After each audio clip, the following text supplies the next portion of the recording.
INUNGANBI Manipuri Dance Academy IMDA na SINDUNA LEIKHIDRABI INUNGANBI gi kunmanga Suba MAPOK KUMON ga mari LEINANA tara-taret Suba Children's Traditional Dance Festival lisingini kunmanga gi Thouram Ngarang Pangthokkhre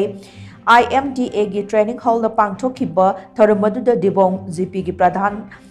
RK Nobin Sana amadi Zaribam Higher Secondary School gi hanig principal S Maniton na mathang set na chief case amadi president hoina sarkyaki Thouram maduga mari LEINANA IMDA gi secretary Chandam Biren na hai INUNGANBI Manipuri Dance Academy asigi sahi 18 mapung pharakpaga loinana 13 Suba Children's Traditional Dance Festival lisingani kunmanga asi pangthokpani masigi maroiba pandamdi academy sta tamliba angang punumak mana haiba punumak miyamda uthokhanbani INUNGANBI Manipuri Dance Academy asi masagi sahi marida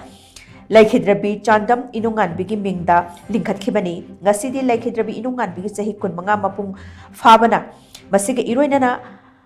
angang singi festival asi pangthokpani Thouram asi Zaribam gi miyam amadi Manipur lenga ke art and culture department na puning thogat pinaba amadi amasung mateng pangbinaba haina makna makata napil tokhe Tara ka Taredak Suba Children Traditional Dance Festival 2025 pangthokchabani masigi maruibadi pandamdi karino harigadi